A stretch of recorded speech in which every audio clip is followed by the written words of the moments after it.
Elle s'est installée, elle s'est imposée même au cœur de chaque foyer. Elle fait maintenant partie de votre vie quotidienne, cette amie.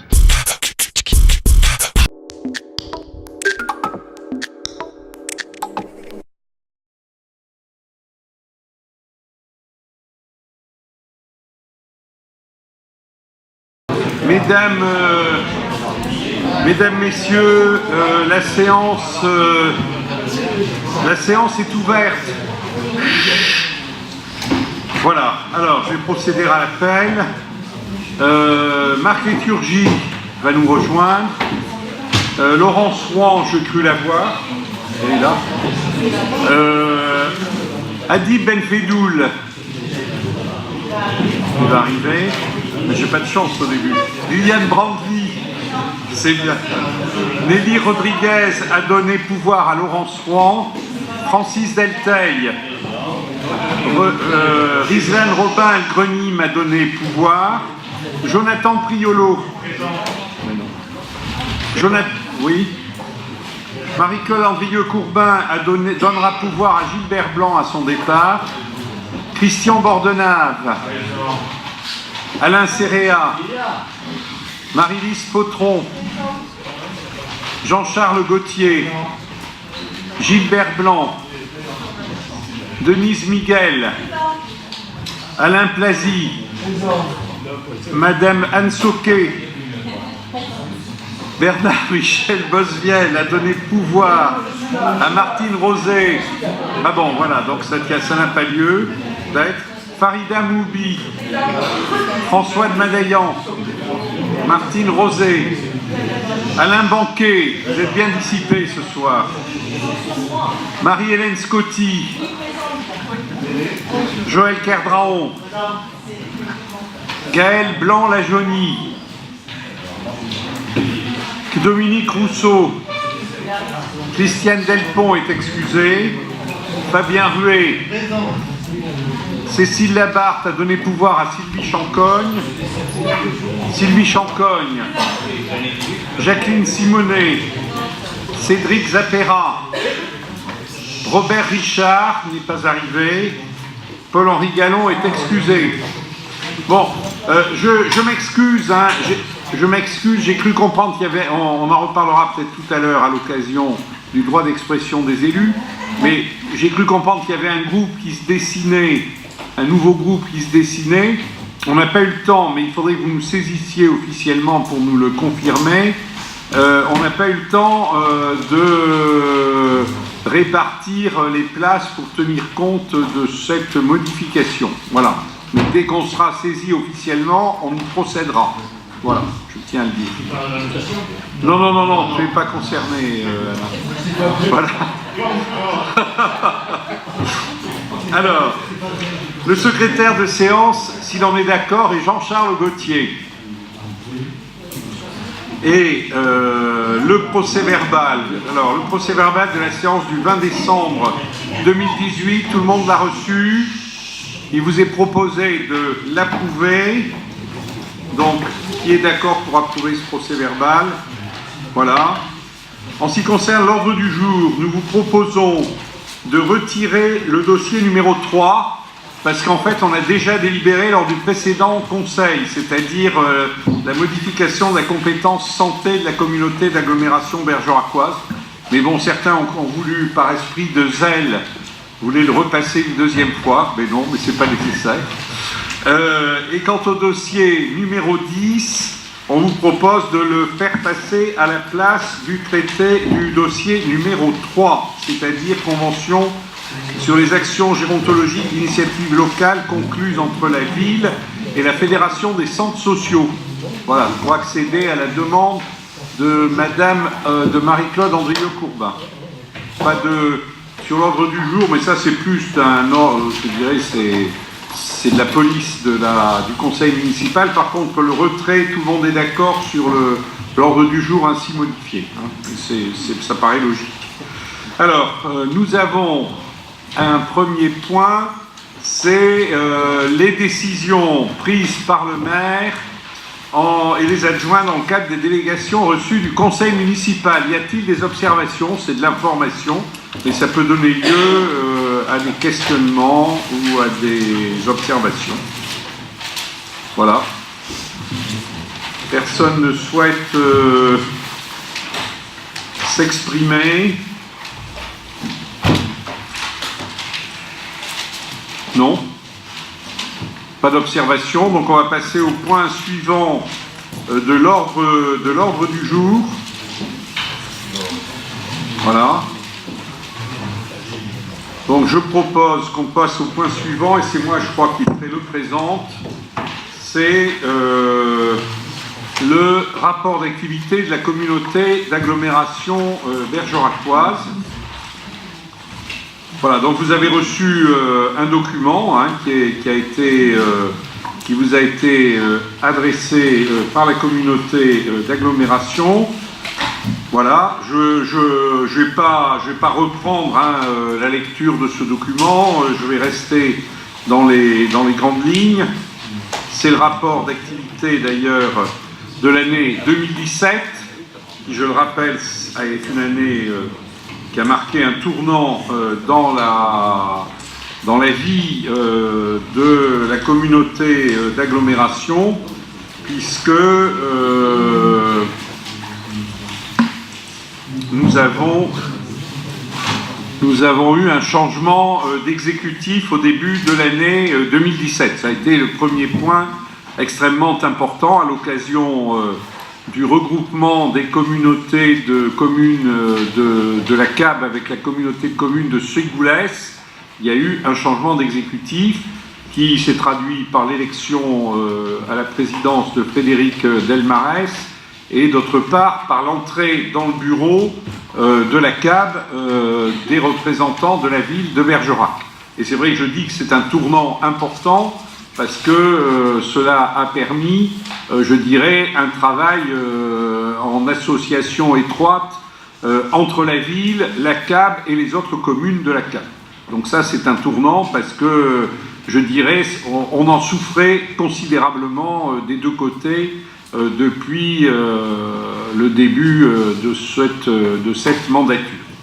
Voilà. Alors, ensuite, en ce qui concerne le rapport d'activité, bon, bah, écoutez, il y a eu un certain nombre de dossiers importants qui ont rapidement progressé. Alors, certains étaient effectivement dans les tuyaux, mais ils étaient un petit peu en attente. Et là, il a été possible de les faire avancer beaucoup plus rapidement. Je pense en particulier à la voie verte, je pense aux choix qui ont été faits très vite en ce qui concerne le parc aqualudique. Je pense aussi à la Maison des Vins et du Tourisme. Mais derrière cela, à la fin de l'année 2017, nous avons commencé aussi à entrer dans la démarche cœur de ville, hein, si je ne me trompe pas, ou c'était début 2018, ça, cœur de ville. C'était plutôt début 2018, mais en tout cas, on a commencé à avancer beaucoup plus fortement sur l'aspect redynamisation du centre-ville par un certain nombre d'initiatives, notamment sur le dossier très difficile des nouvelles galeries. Voilà. C'est toujours un petit peu difficile parce qu'il y a un tel décalage entre la présentation du rapport d'activité et l'actualité d'aujourd'hui que voilà, on est obligé de se resituer un petit peu en arrière. Bon, et puis pour le reste, je dirais, on a posé le problème du rétablissement des finances de la communauté d'agglomération, qui était un sujet extrêmement préoccupant, parce que la tendance, la pente sur laquelle on était, c'était de voir l'autofinancement net se réduire rapidement dans les années qui suivaient. Il y a eu un effort de redressement très important pour retrouver une capacité de financement importante et rendre à la communauté d'agglomération la possibilité de remplir sa véritable sa vocation première, qui est d'être l'investisseur et le développeur du territoire. Voilà. Voilà, je crois que j'ai dit à peu près l'essentiel. Vous avez dans ce rapport, je le répète, un certain nombre de points qui sont faits sur la politique de la ville, sur les accueils de loisirs, sur la petite enfance, voilà, sur les relais assistantes maternelles, sur les services à la personne, les accueils de loisirs, le rôle du conseil communautaire des jeunes, le bureau information jeunesse, la piscine intercommunale de Picaillou, qui jusqu'à la fin de cette année, je le rappelle, restera piscine intercommunale, puisqu'elle avait été transférée à la communauté d'agglomération, les équipements culturels, le réseau des bibliothèques, voilà, tout ça, vous le retrouvez dans ce rapport. Mais je crois que, honnêtement, nous avons eu des débats beaucoup plus récents et qui ont permis d'actualiser l'ensemble de ces dossiers au sein de la communauté d'agglomération, mais souvent aussi par voie de conséquence ici en conseil municipal. Donc je ne pense pas qu'il soit indispensable que nous nous arrêtions très longtemps sur ce rapport d'activité qui est de l'année 2017, qui commence à s'éloigner dans les rétroviseurs. Voilà. Est-ce qu'il y a quelqu'un qui souhaite malgré tout s'exprimer? Oui, Monsieur Rousseau. Merci. Écoutez, sur ce rapport d'activité, je me réjouis aussi de la satisfaction générale concernant ce que vous appelez un redressement, voire le changement. Apparemment, en 2017, le changement, c'était, selon la formule, maintenant.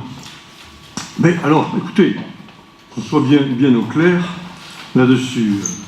Vous dressez un panorama et un contexte financier particulièrement catastrophique. Non, j'ai dit j'ai pas dit catastrophique, j'ai dit que la pente était à une réduction était très raide, inquiétante de l'autofinancement net. Oui, bon. C'est ce que je dis. Et que là, maintenant, ça va nettement mieux. Oui. Très bien, mais très bien. De toute façon, on aura l'occasion d'en reparler certainement dans les mois qui viennent. Le sujet reviendra, bien sûr, de toute manière. Donc écoutez, soit effectivement le président et son bureau sont des magiciens, parce qu'en un an, une situation qui était extrêmement compliquée, arriver à la redresser comme ça des finances d'une collectivité, en un an, quel joli tour de passe-passe. Ou alors, c'était pas si catastrophique que ça. C'est effectivement la question qu'on peut se poser. Alors, mais c'est facile, parce que si on se remet un petit peu dans le contexte, on s'aperçoit qu'effectivement, il y avait toute la ponction qui avait été menée par l'État concernant les dotations, toutes les attributions qui devaient être mises en place et sur des engagements qui n'avaient pas été tenus. Là, effectivement, c'est vrai que c'était particulièrement difficile. Mais je constate que les dépenses, on retrouve grosso modo les mêmes dépenses. Par contre, les recettes ont augmenté. Facile, un joli tour de passe-passe, pas forcément un tour de passe-passe pour les contribuables, mais une augmentation forte de toutes les fiscalités et une augmentation forte de tous les services aux usagers. Si bien que, ce n'est pas l'objet du débat aujourd'hui sur le résultat de l'exercice de 2018. Non, mais on parle de 2017. Mais bien sûr, mais ça n'a fait qu'aller en simplifiant. C'est-à-dire que 2017, excusez-moi quand même, mais arriver à dire, écoutez, nous avons inversé cette pente, si je reprends votre expression, une pente qui était assez raide, nous l'avons inversée, c'est-à-dire que là maintenant, nous retrouvons des marges de manœuvre, etc. Bon, je l'entends, mais facile, très facile, bon, et je m'en réjouis. Monsieur Rousseau, d'abord, ne transformez. J'ai pas dit que la situation était catastrophique. Elle n'avait pas eu le temps de devenir vraiment catastrophique. J'ai dit que la tendance était très inquiétante pour la communauté d'agglomération, puisque je répète, il y avait une tendance, une pente de chute de l'autofinancement net, et que si on laissait les choses se continuer, dans un délai d'un an, on se serait trouvé avec un autofinancement net négatif. C'est une situation malheureusement à laquelle on est confronté à la ville parce que malgré les efforts que nous menons, et j'espère qu'on va sortir rapidement, on va finir par sortir de cette situation parce qu'on aura remboursé un certain nombre d'emprunts qui pèsent encore très lourdement sur les finances de la ville. Mais c'est vrai que pour une institution, une communauté d'agglomération dont l'institution est récente et dont la vocation est précisément de porter les investissements structurants du territoire, c'est vrai, se trouver dans un délai aussi rapide, sur une pente aussi dangereuse, c'est vrai que ça n'est pas une orientation acceptable. Et donc l'effort qui a été fait, il y a eu un diagnostic qui a été fait aussitôt après le changement de bureau, et ce diagnostic a amené à revoir complètement la stratégie qui était poursuivie. Et c'est vrai que ça s'est traduit par un effort de maîtrise très marqué des dépenses, c'est-à-dire qu'on a tenu les dépenses.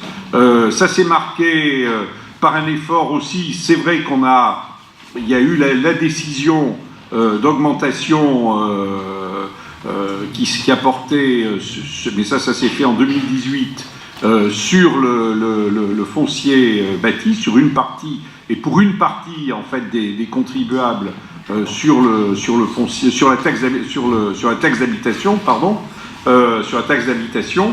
Et je dis que effectivement il y a eu cet effort, mais il y a eu surtout la volonté de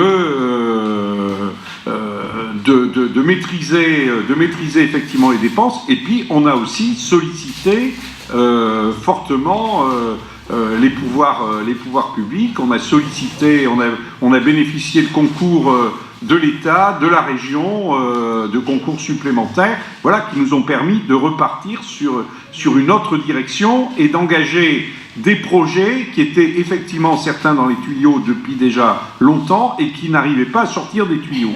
Voilà, il y a eu la volonté de passer à l'opérationnel. Voilà. Alors on peut débattre, c'est plus un débat à mener en intercommunalité qu'en conseil municipal, mais c'est quand même ce qui s'est passé. Je rectifie comme... J'entends bien votre mesure dans vos propos concernant la situation. Mais vous ne pouvez pas dire le contraire. Cette communauté d'agglomération à laquelle, dans la construction, a participé le président actuel, dans l'élaboration des différentes compétences. Il y a participé. Il était premier vice-président en charge des finances. Mais, il faut le rappeler, c'est une communauté d'agglomération de services. À la différence, et souvent on compare cette communauté d'agglomération à d'autres communautés d'agglomération. Ça n'a pas lieu, parce que comparons ce qui est comparable. Cette communauté, c'est une communauté de services. Les crèches, les bus, alors déjà, toutes les compétences obligatoires, mais auxquelles sont venues se rajouter d'autres compétences. Les centres de loisirs, etc. Souvent, on nous oppose la communauté d'agglomération de Périgueux. On n'a pas du tout les mêmes compétences. Pas du tout. Je finis. Donc, à partir de là, vous avez des services, et effectivement, eh bien, je dirais que les dépenses au niveau de fonctionnement, au niveau de cette communauté d'agglomération, ont été maîtrisées. Qu'on le veuille ou non, elles ont été maîtrisées. Mais c'est vrai que c'était difficile. C'est vrai que c'était difficile. Rousseau, attendez, je finis. C'est vrai que c'était difficile, en ce sens qu'il y avait toutes les fonctions de l'État au niveau de la DGF. Ensuite, mais vous ne voulez pas l'admettre. Les projets... Mais non, mais je ne dis pas le contraire. On les a suivis aussi ici à Bergerac et peut-être plus fortement encore. On est d'accord. Eh bien, à partir de là, le choix qui a été fait par l'équipe qui était en place, c'était de ne pas augmenter les services aux usagers et de ne pas augmenter la fiscalité. Si bien qu'effectivement, les choses étaient relativement tenues et relativement tendues à cet égard. Donc vous faites un autre choix. Expliquez-moi, mais ça, on en rediscutera, comment on peut passer d'une masse d'investissement de l'ordre de 7 millions à 25 ou 26 millions en l'espace d'un an, voire 2 ans. Je pense que là, il y a un enfumage. Il n'y a pas d'enfumage. Un enfumage. Non, mais il n'y a pas d'enfumage. Je vais vous donner les raisons, monsieur Rousseau. D'abord, parce que vous me dites, c'est une communauté d'agglos de services. C'est vrai qu'il y a des services. Et d'ailleurs, quand c'était la communauté de Bergerac-Pourpre, on avait commencé à transférer des services. et notamment la petite enfance, c'était déjà très, très engagé, ça n'avait pas été fait, mais on était sur la voie de le faire, parce que c'était un vœu, effectivement, de tous les élus. Bon, mais pourquoi on est à ce niveau d'investissement? C'est parce qu'effectivement, le rôle premier, et je reviens là-dessus, d'une communauté d'agglomération, c'est d'abord de faire les investissements structurants dont a besoin le territoire. Et je dirais, si on a un volume d'investissement important, c'est parce qu'on a fait un effort de maîtrise de l'ensemble des dépenses. Hein.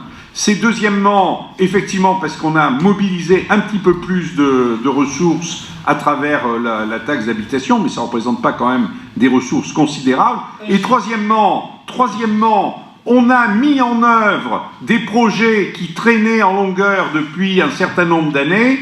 Le parc aqualudique, quand on est arrivé, le choix de l'emplacement n'était même pas encore définitivement fixé. Il a fallu... Non, il n'était pas encore définitivement... Non. Vous l'avez voté à Mouletier. Mais oui, mais il était encore en discussion. La voie verte, ça n'était pas engagé. La maison des vins, ça n'était pas encore engagé. C'est les investissements dont on a absolument besoin pour le territoire. Bon, alors je ne parle pas de la voie ferrée. La voie ferrée, c'est venu ensuite. Mais je dis, effectivement, ça a permis de mobiliser les concours des pouvoirs publics, de l'État, de la région, du département. Et effectivement, il était indispensable d'engager cet effort. C'est pour ça qu'on est passé à cette échelle d'investissement. Mais c'était absolument indispensable. Et puis, dernier point, qui a quand même son poids dans l'histoire, c'est que l'opposition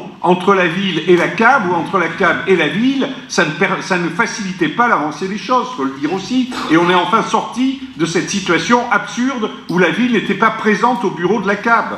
Bon, enfin voilà, c'est ça la vérité. C'est vous qui l'aviez voulu ainsi. Oh non, mais alors là, on aura tout entendu. On aura tout entendu. Moi, je vous fais relisez, monsieur Rousseau, le compte-rendu. Relisez le compte-rendu de l'élection du bureau tel qu'il a été fait en 2012. Vous verrez quelle place a été réservée à la ville. Moi, je veux bien qu'on se moque du monde, mais il y a des documents. Et n'importe quel citoyen peut aller les consulter et vérifier. Tout à fait. Et voilà, exactement. Et vous verrez ce qu'ils nous diront. Oui, eh bien exactement. Tout à fait. Est-ce qu'on peut rappeler à M. Rousseau qu'il a été battu aux élections et que les élections qui ont été consécutives à la CAB auront été, de l'avis de chacun, quelque peu... Non, on ne peut pas dire que des élections sont truquées, mais bon. Magouillé. On ne joue pas avec le suffrage universel direct. Mais non, mais on ne joue pas avec le suffrage universel direct. Voilà. Oui, voilà. Mais bon. Bien. Allez. C'est un débat que nous reprendrons. Oh mais oui, ça je pense qu'on n'a pas fini de le reprendre. Absolument. Voilà. Allez. Rapport sur la situation. Alors, il y a une prise en... On doit prendre acte de la discussion, de l'examen et de la discussion de ce rapport. Alors, qui est d'accord pour prendre acte? Qui est d'accord pour prendre acte? Allez, monsieur Rousseau, calmez-vous. Qui est d'accord pour prendre acte? C'est fait. On passe au rapport suivant, rapport sur la situation en matière d'égalité entre les hommes et les femmes. Alors, un sujet... Denise Migaille. Oui. Alors un sujet on ne peut plus intéressant puisque ça concerne quand même un grand nombre de personnes en France et puis j'espère bientôt sur la Terre. On va parler d'égalité réelle. Voilà. Donc, Monsieur Garrigue, est-ce que je lis le rapport? Oui, Madame Migaille. Monsieur Garrigue, est-ce que je lis le rapport? Ah mais c'est vous qui avez, c'est votre responsabilité, voilà, donc, vous choisissez, vous êtes l'élu en charge de ce... Vous êtes rapporteur, et c'est vous qui décidez de la manière dont vous présentez ce rapport. C'est avec plaisir. Bon, mais écoutez, alors c'est un rapport d'une très grande importance, comme je le disais, puisque c'est un rapport sur de situation comparée. Vous n'êtes pas obligé de nous lire tous les tableaux, mais vous pouvez au moins nous présenter la partie littéraire du rapport. Voilà, je vous lis la partie littéraire. Voilà. C'est ce que j'avais prévu. Très bien. Pas du tout. Donc, alors, il est question donc d'égalité professionnelle entre les hommes et les femmes, et on parle de janvier 2019. Donc, d'abord le cadre légal. puisque l'article 61 de la loi du 4 août 2014 pour l'égalité réelle entre les hommes et les femmes dispose que dans les collectivités de plus de 20 000 habitants, le maire ou le président présente devant l'organe délibérant un rapport sur la situation en matière d'égalité entre les hommes et les femmes. Voilà. Donc le décret numéro 2015-761 du 24 juin 2015 relatif au rapport sur la situation en matière d'égalité entre les hommes et les femmes, intéressant les collectivités territoriales, vient préciser les attentes légaux. Les attendus légaux. Le rapport égalité doit comporter des données chiffrées, alors que je ne vous donnerai pas, n'est-ce pas, et une analyse de la situation des hommes et des femmes au sein de la collectivité. Alors, le rapport présenté ici s'attache essentiellement à faire l'état des lieux de la situation existante. Alors, situation au sein des services municipaux. Donc, au 1er janvier 2019, les femmes représentent 45% des effectifs des agents permanents, fonctionnaires et contractuels de la collectivité, et 55% pour les hommes. 45 les femmes, 55 les hommes. Cette répartition de femmes est identique en catégorie B et C. En catégorie A, les femmes représentent 64%. Ces chiffres s'expliquent principalement par la nature des compétences municipales et leur évolution durant les dernières années. Alors, les données statistiques du présent rapport entre les femmes et les hommes font apparaître certaines disparités. Le manque de mixité dans les filières est marquant. Alors, surtout, les femmes sont très majoritaires dans les filières administratives, 76%, à la culture, 100%, dans le social, 61%, tandis que les hommes constituent une large majorité dans la filière technique, 67%, dans la police, 79%, et la filière sportive, 82%. Les postes de direction sont occupés par 4 hommes et 3 femmes au sein du conseil de direction. Alors, réunions internes, alors qu'est-ce que c'est qu'un conseil de direction? Donc, ce sont des réunions internes qui regroupent chaque semaine autour du DGS, qui est un homme, les directeurs, la directrice de cabinet et les responsables de services finances, ainsi que le secrétariat général et ressources humaines. Alors, les femmes sont au nombre de 6 et les hommes 3. Les femmes sont plus nombreuses, 77% à occuper des postes de responsables de service. Alors maintenant, en matière de rémunération, les hommes gagnent en moyenne 8% de plus que les femmes. Et oui. Alors, la grande différence de salaire en catégorie A s'explique ici par le fait qu'en 2019, si ça ne vous intéresse pas, vous me dites. Alors, la grande différence de salaire en catégorie A s'explique par le fait qu'en 2019, 4 des 6 postes de direction sont occupés par des hommes, dont 3 en fin de carrière. L'âge moyen des agents de catégorie A est de 45 ans, 7 pour les femmes et de 55 ans, 1 pour les hommes. Alors maintenant, catégorie C et B.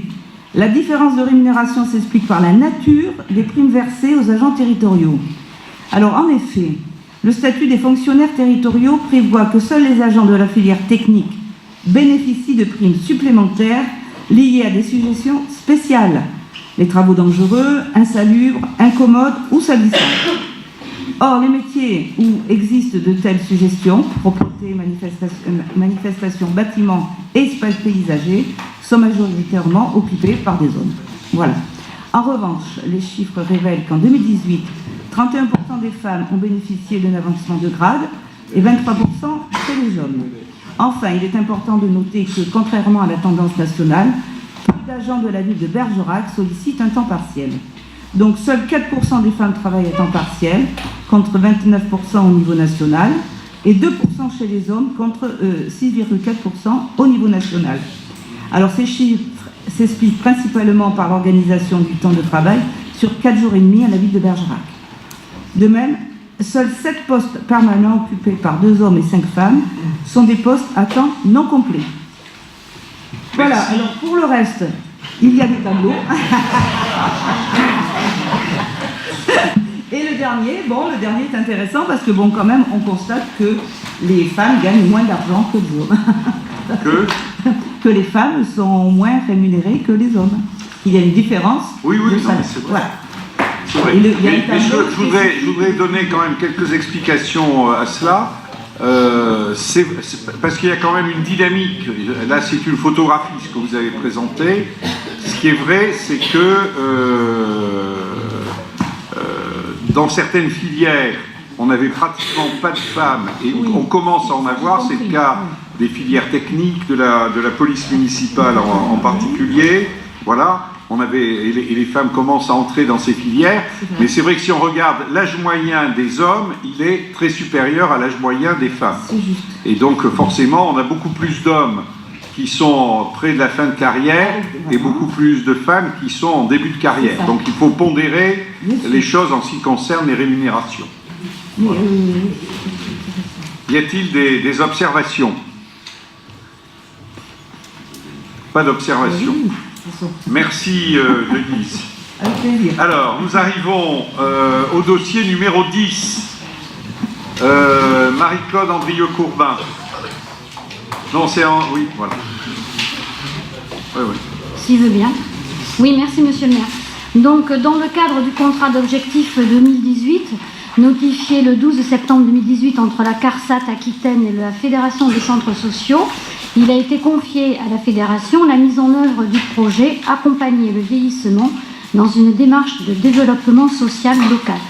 Donc ce projet s'illustre par des actions développées sur des thématiques telles que le lien social, la lutte contre l'isolement, la promotion de la citoyenneté active par le bénévolat, la prévention de la santé et le lien intergénérationnel.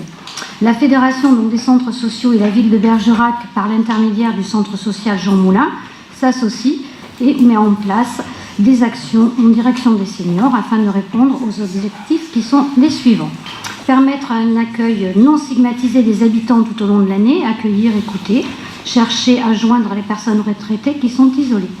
Mobiliser les partenaires locaux autour d'un projet de prévention partagée, organiser, animer une cellule de veille sociale partenariale visant à repérer les enjeux nouveaux, analyser collectivement les problématiques des personnes âgées, à émettre des propositions d'action dans le champ social et la prévention de la perte d'autonomie et à élaborer le programme d'action mis en œuvre sur ce site. Ces actions mises en œuvre sont sous forme d'ateliers informatiques, marches, des cafés seniors, des Scrabble, belote, Qigong, des séjours seniors aussi organisés pour 2019 sur le Pays Basque. Voilà. Donc cette présente convention est conclue pour l'exercice 2018 et ouvre un soutien financier de la CARSAT d'un montant de 5 580 € par an. Donc en conséquence, il est demandé et proposé au conseil municipal d'approuver le projet de convention entre la ville de Bergerac et la Fédération des centres sociaux et d'autoriser Monsieur le maire à signer celle-ci. Merci. Bien, merci. Y a-t-il des observations? Alors, qui est pour? Tout le monde est pour. Donc nous arrivons au règlement intérieur du conseil municipal dont nous vous proposons une modification. C'est le problème du droit d'expression. Alors, ce n'est pas des groupes, c'est le problème du droit d'expression des conseillers municipaux d'opposition. Car je rappelle que la loi ne vise pas les groupes, mais les conseillers municipaux d'opposition, ce qui n'est quand même pas tout à fait pareil. Et donc, nous nous sommes trouvés devant une situation un petit peu compliquée, puisque le règlement en vigueur aujourd'hui ne vise pas d'ailleurs les conseillers municipaux, mais vise des groupes, ce qui n'est pas conforme à la loi. Qui, elle, je le rappelle, l'article 2121-27.1 du Code général des collectivités territoriales parle de l'expression des conseillers n'appartenant pas à la majorité municipale. Alors, c'est vrai qu'on se trouve aujourd'hui dans une situation qui est un peu compliquée dans la mesure où il y a un certain émiettement de l'opposition municipale.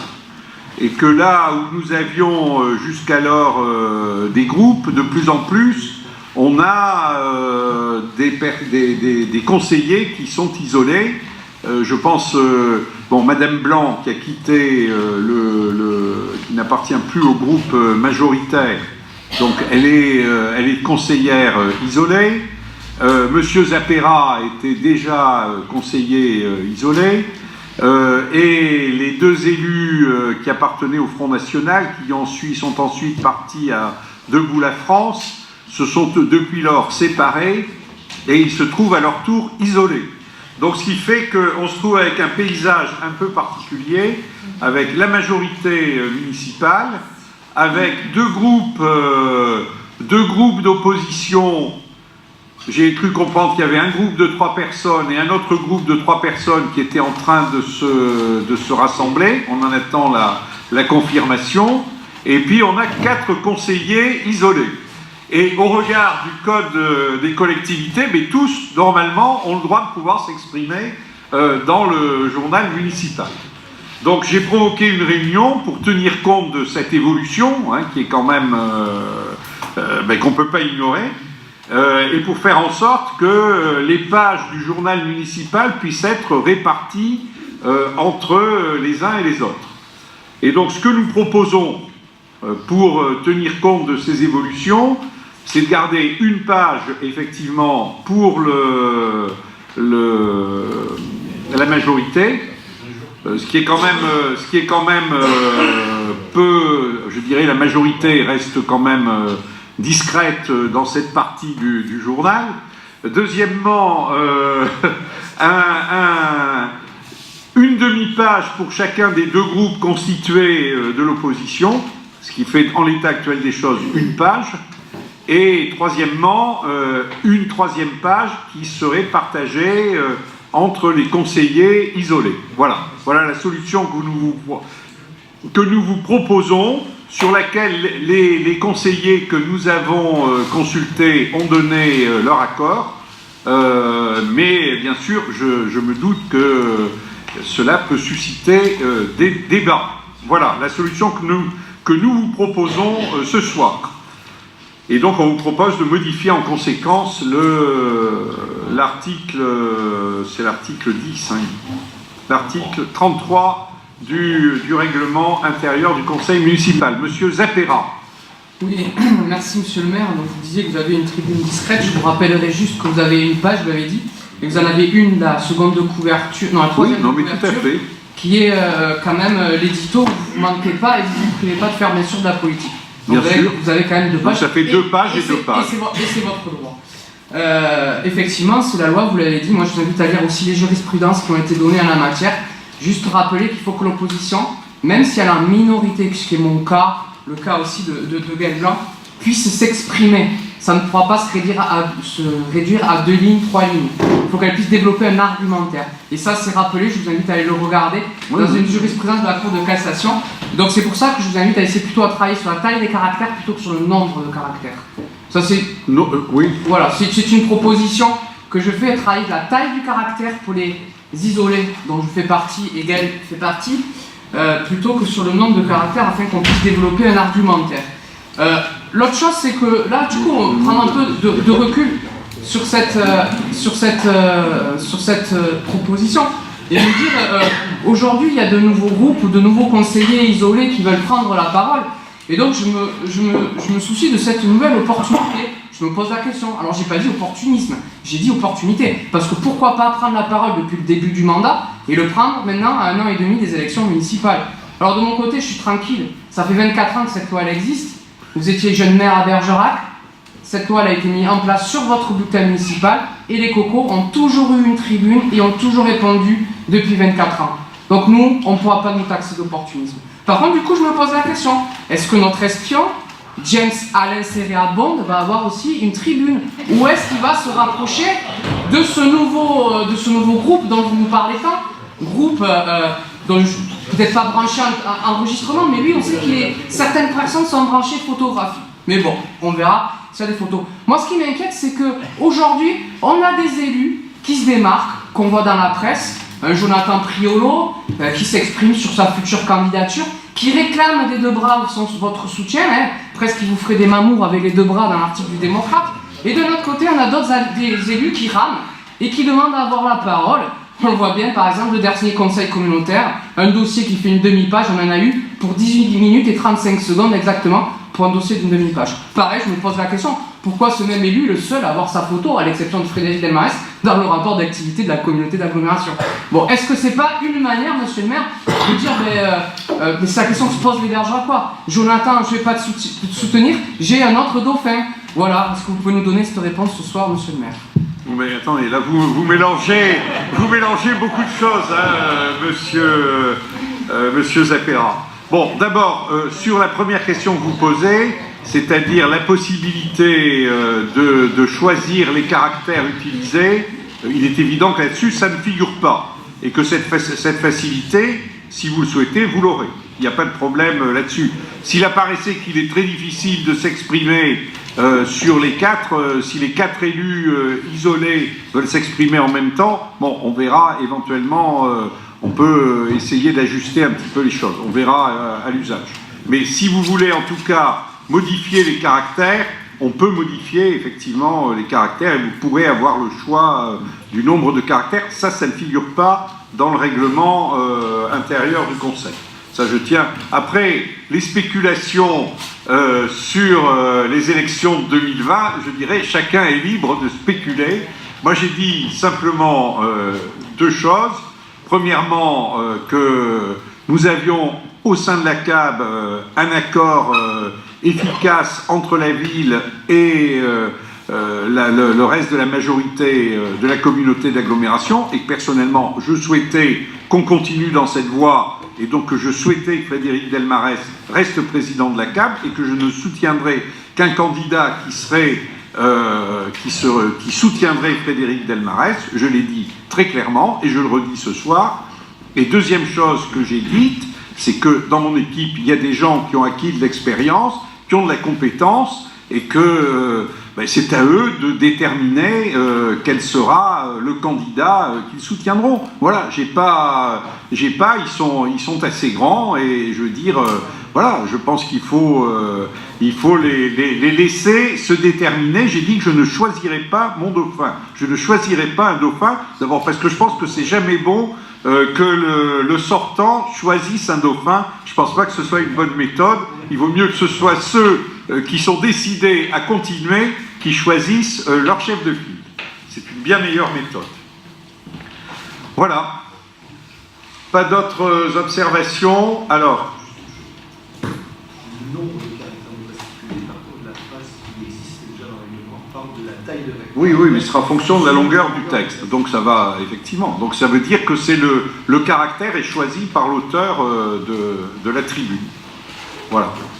Donc qui est pour, qui est contre, qui s'abstient, c'est adopté. Alors, nous arrivons à la délibération suivante, avance sur subvention 2019, Francis Delteil. Oui, il est proposé au conseil municipal d'accorder des avances sur subvention au titre de l'exercice 2009 aux associations qui en ont effectué la demande. C'est assez traditionnel, chaque année on y a droit. Donc il s'agit du comité des œuvres sociales qui demande une avance pour 20 000 €, l'association JASPO pour 8 400 €, les cercles d'escrime, les cadets 5 500 € et l'USB Omnisport 12 000 €. Ce sera donc un total d'avance de 45 900 €. Voilà. Y a-t-il des observations? Pas d'observation. Qui est pour? Ah, certains élus ne doivent pas voter. Ceux qui sont administrateurs du poste, c'est-à-dire Anna Céléa, Annie Benfelou, Christian Bandela et Gilbert Blanc. Très bien. Personne ne ferraille. Non. Bien. Alors. Donc, qui est pour? Qui est contre? Qui s'abstient? C'est adopté. Alors, octroi de la garantie à certains créanciers de l'agence France Locale pour l'année 2019, Adib Benfeloul. Oui, c'est une délibération qu'on passe tous les ans depuis le 27 juin 2017, où la ville de Bergerac a décidé d'adhérer au groupe Agence France Locale, avec un apport en capital de 282 800 € payable sur 3 exercices. Alors, l'objet de la garantie est justement garantir certains engagements de l'Agence France Locale, des emprunts obligataires principalement, à la hauteur de l'encours de dette du membre auprès de l'Agence France Locale. Les conditions de mise en œuvre de la garantie, c'est le mécanisme de garantie mise en œuvre crée un lien de solidarité entre l'agence France Locale et chacun des membres, dans la mesure où chaque membre peut être appelé en paiement de la dette de l'agence France Locale. Alors juste pour vous donner quelques précisions des emprunts qu'on a passés avec l'agence France Locale en 2018, vous savez qu'on a eu quelques propositions de au moins 3 établissements bancaires. Et on a donc contracté avec l'agence France Locale sur 2 emprunts. Un de 1 million en mai 2018 avec un taux fixe de 1,26% et un autre en décembre 2018 d'1 million avec un taux fixe de 1,305 avec un coût d'intérêt entre les deux d'à peu près 100 000 euros à chaque emprunt. Qui a un avantage considérable avec les autres établissements comme la caisse d'épargne, où on a gagné à peu près 80 000 euros entre les 2 propositions. Voilà, donc le conseil municipal est appelé à octroyer la garantie de la ville de Bergerac dans les conditions visées dans le projet de délibération en juin, autoriser monsieur le maire pendant l'année 2019 à signer là où les engagements de garantie pris par la ville de Bergerac dans les conditions définies ci-dessus, conformément au modèle présentant l'ensemble des caractéristiques de la garantie figurant en annexe, et autoriser monsieur le maire à prendre toutes les mesures et à signer tous les actes nécessaires à l'exécution de la présente délibération. Bien. Y a-t-il des observations? Pas d'observation. Bien. Qui est pour? Qui est contre? Qui s'abstient? C'est adopté. Construction d'un bâtiment d'hébergement pour personnes en difficulté. Demande de garantie d'emprunt. Gilbert Blanc. Merci, monsieur le maire. La SEM Urbalis Habitat est en charge, via une convention de concession de travaux, de reconstruire un bâtiment d'hébergement pour des personnes en difficulté en lieu et place de l'ancienne maison d'accueil temporaire, un boulevard Beau-Soleil à Bergerac. Pour financer le projet, la SEM Urbalis Habitat sollicite un prêt d'1 830 052 euros auprès du Crédit Coopératif. Donc les caractéristiques sont les suivantes. Durée de la phase d'amortissement 12 ans, période des échéances trimestrielles à terme échu, taux d'intérêt au taux fixe 1,42%, mode de calcul des intérêts sur la base d'un mois forfaitaire de 30 jours et d'une année de 360 jours, profil d'amortissement, amortissement constant, commission de non-utilisation 3,5% des fonds qui seraient non appelés, frais de dossier à 0,12% du montant emprunté. Le conseil municipal est appelé à se prononcer sur la demande de garantie d'emprunt à hauteur de 50% sollicitée par la SEM Urbalis Habitat, à autoriser le maire à signer tout document concernant cette affaire. Y a-t-il des observations? Voilà, c'est un... De toute façon, le chantier est en bonne voie de réalisation. Ouais. Voilà. Bien. Qui est pour? Ah, il y en a qui ne votent pas. Oui, ceux qui sont au conseil d'administration d'urbanisme. Voilà. Alors, qui est pour? Qui est contre? Qui s'abstient? C'est adopté. Tableau des emplois permanents, création d'un poste de technicien en bâtiment à temps complet, Marc Léturgie. À la suite du départ à la retraite d'un adjoint technique de catégorie C au service bureau d'études et bâtiments de la direction des services techniques, il convient de créer un poste de technicien, catégorie B, afin de mettre en adéquation ce poste avec le grade du nouvel agent recruté. Les missions principales se déclinent sur 3 axes, dont vous avez les détails, à savoir études et programmation, suivi des travaux, gestion administrative et réglementaire.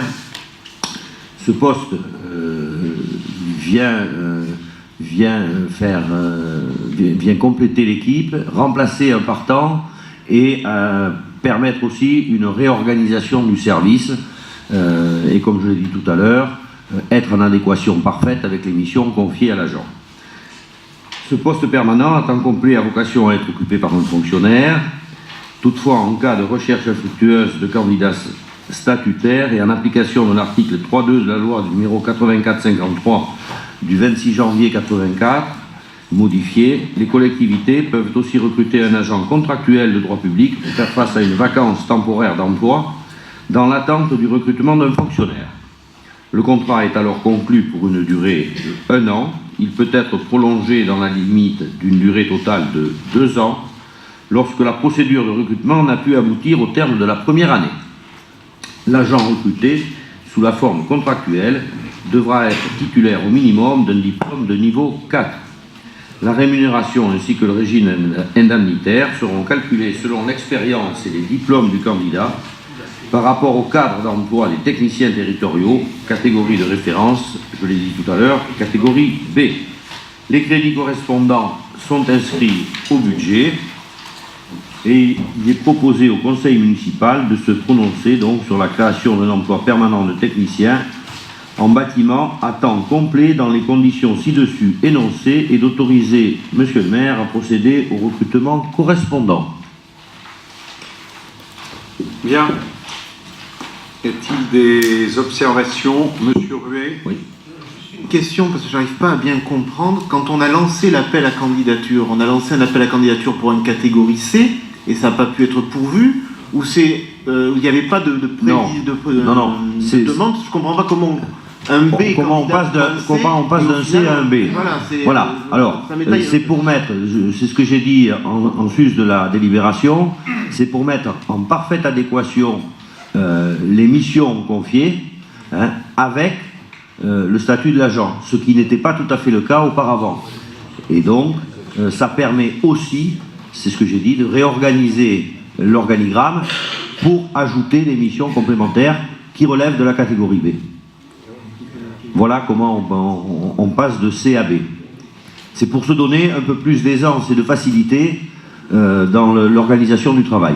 Oui, et pour être plus précis encore, c'est parce que l'agent qui était en place auparavant était en catégorie C, qui remplissait ses fonctions, mais qui ne voulait pas passer le concours lui permettant d'accéder en catégorie B. Et donc, quand il est parti à la retraite, on a décidé de recruter un agent de catégorie B, ce qui était quand même logique.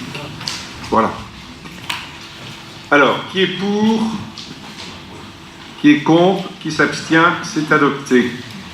Alors, régie autonome d'abattage du Bergeracois, adhésion obligatoire au régime de prévoyance, Liliane Brandly. Oui, en effet. Alors, depuis le 1er janvier 2016, la ville de Bergerac a souscrit une complémentaire santé collective pour les salariés de l'abattoir, obligation qui est prévue par le Code de la sécurité sociale.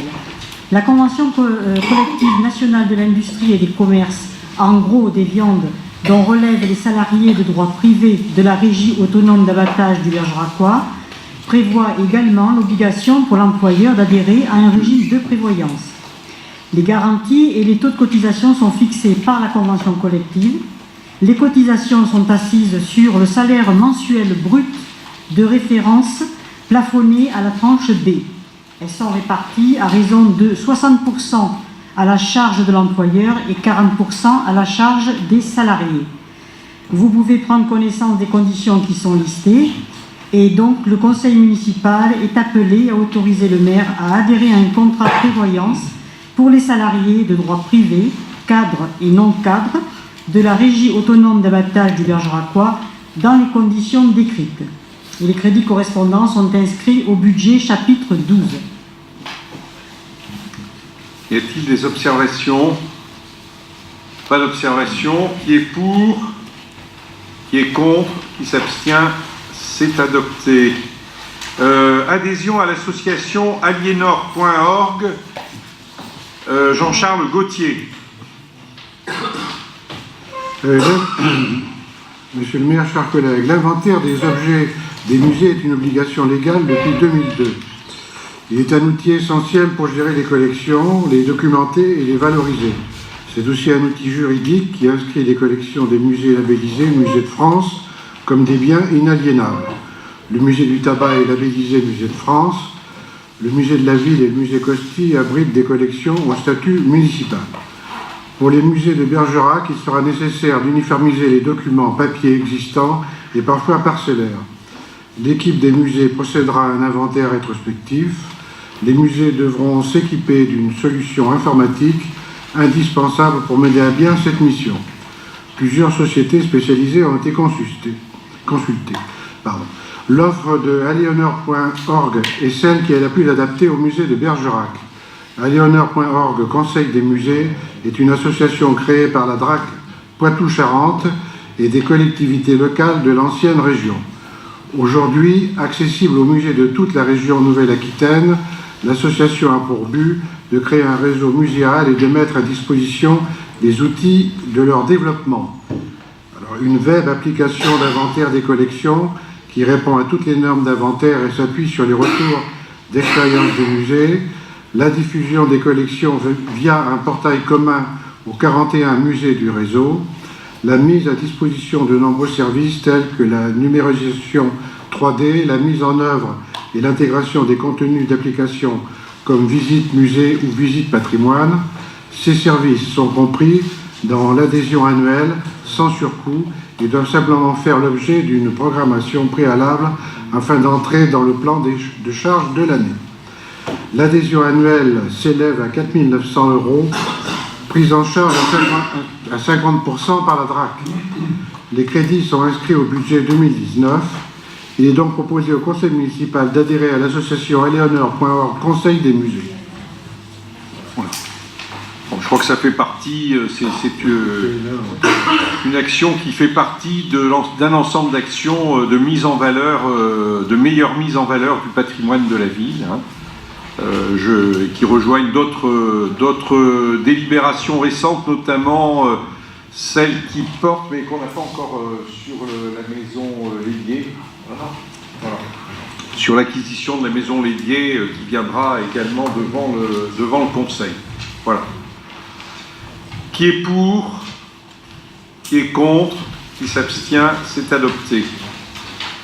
Alors, soutien au projet des conseils de quartier, attribution de subventions à l'association Les Amis de la Poudrerie, Jonathan Priolo. Oui, merci Monsieur le maire. Effectivement, la ville de Bergerac compte 6 conseils de quartier avec une enveloppe chacune de 4 500 €.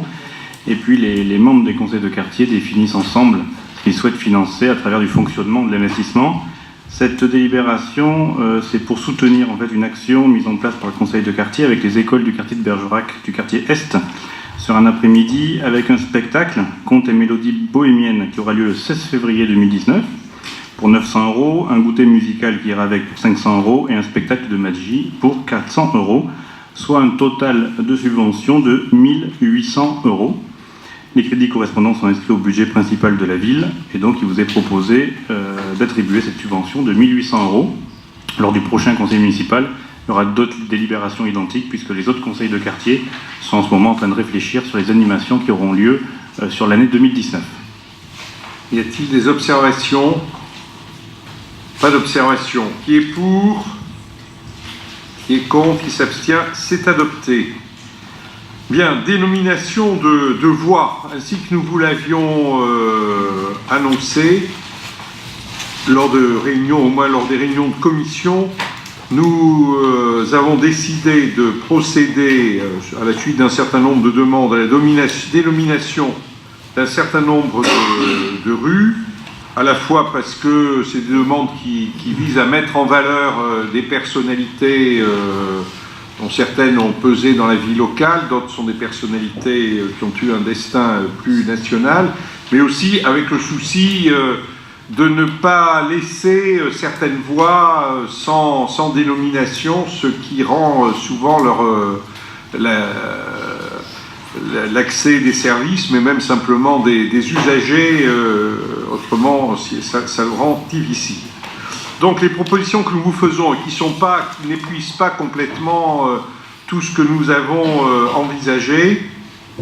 Donc première proposition, c'était une demande du syndicat CGT, c'était qu'on donne le nom d'un site, d'une rue de Bergerac, qu'on lui donne le nom de Paul Loubradou, qui a été l'organisateur du syndicat CGT à la Poudrerie de Bergerac, puis qui a été ensuite dans les chemins de fer, qui a été élu député communiste de la Dordogne en 1936, qui est relativement connu parce qu'il a dénoncé le pacte germano-soviétique en 1939 et qu'il s'est donc à ce moment-là séparé de son groupe. Je dois dire d'ailleurs qu'il y a eu, dans la période récente, même des articles dans la presse nationale qui ont rappelé la prise de position de Paul Loubradou. Paul Loubradou, d'autre part, n'a pas pris part au vote du 10 juillet 40 sur le vote des pleins pouvoirs au maréchal Pétain. Et ensuite, il s'est écarté de la vie publique et il est revenu à sa vocation d'origine qui était celle d'artiste peintre. Je crois qu'il avait même passé une partie de sa vie en Amérique du Sud.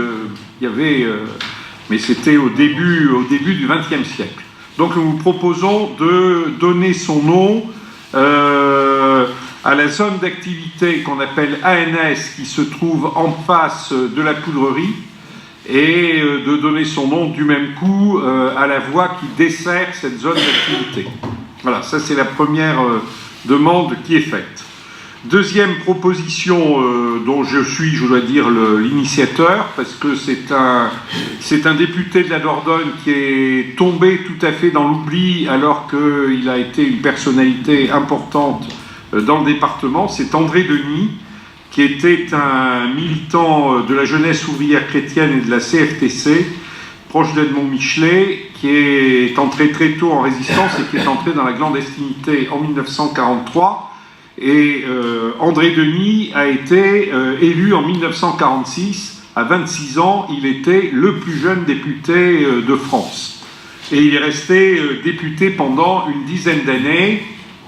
Il est entré à partir d'un certain moment en conflit avec la ligne du MRP, parce que lui était resté très attaché aux idéaux de la résistance. Il ne les retrouvait plus dans cette ligne.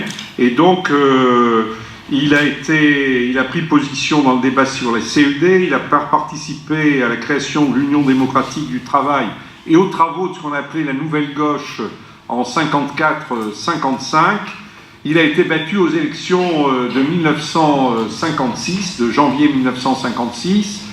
Et à ce moment-là, il s'était beaucoup intéressé à l'Afrique du Nord et le roi du Maroc, Mohamed V, l'a appelé à Rabat pour diriger une importante entreprise sur place. Il y est resté jusqu'en 1964, date à laquelle il est revenu en France. Et j'ai cherché à entrer en contact avec sa famille, et je dois dire que j'ai vécu un moment assez émouvant, parce que j'ai su que sa veuve était toujours en vie, et j'ai pu joindre cette dame qui a aujourd'hui 95 ans, qui vit dans une maison de retraite dans la région parisienne, mais qui a encore toutes ses idées, et avec qui j'ai pu effectivement m'entretenir du destin d'André Denis. Donc ce que nous vous proposons, alors je dois dire aussi, une des raisons qui explique ce choix, c'est qu'il était élu beaucoup grâce aux voix du Bergeracois, puisqu'à l'époque il y avait une seule circonscription qui était tout le département de la Dordogne, et que le numéro 2 sur sa liste était Monsieur De Salles, qui était conseiller général de Sigoulès et qui a été longtemps maire de Sigoulès. Voilà, je donne aussi cette précision. Voilà, et puis troisième proposition que nous vous faisons, c'est Marc Léturgie qui a fait cette proposition, qui nous a paru très justifiée, c'est de donner à l'actuelle rue de la Gendarmerie le nom du lieutenant-colonel Arnaud Beltrame, compte tenu de l'acte héroïque du lieutenant-colonel Beltrame, qui, je rappelle, s'est porté volontaire pour se substituer à un otage lors de l'attaque terroriste de Trèbes et qui a été victime de son courage. Et je rappelle qu'un hommage national lui a été rendu aux Invalides en présence du président de la République. Donc nous vous proposons de donner son nom à la rue de la Gendarmerie. Ce sera l'occasion aussi d'évoquer le courage d'autres gendarmes, dont il me semble que c'est le lieutenant Audouin, qui a participé à la résistance et qui, je crois, autant que je me souvienne, est mort en déportation. Je crois que ce sera l'occasion également d'évoquer le lieutenant Audouin. Et puis ensuite, nous vous proposons de dénommer le chemin perpendiculaire à la route de Pantouquet, chemin de Pantouquet, de dénommer le chemin perpendiculaire au chemin de Croux, impasse du chemin de Croux, de dénommer la voie perpendiculaire à la voie Sarah-Bernard, dénommer cette voie chemin de la rivière, et de dénommer l'ancien tronçon désaffecté à proximité, là c'est compliqué, hein, à proximité du pont au-dessus de la voie de chemin de fer, situé enseignement route de Saint-Albert, mais c'est celui qui mène... qui a été voilà. vendu à... C'est près de l'allée des Grands-Ducs. Non, c'est près de l'ancien accès de la Saïda et voilà. de la Tour.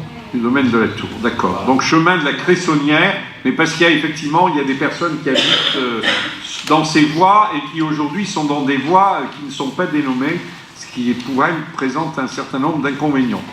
Voilà, donc il vous est proposé, et nous l'avons redit en commission, nous proposerons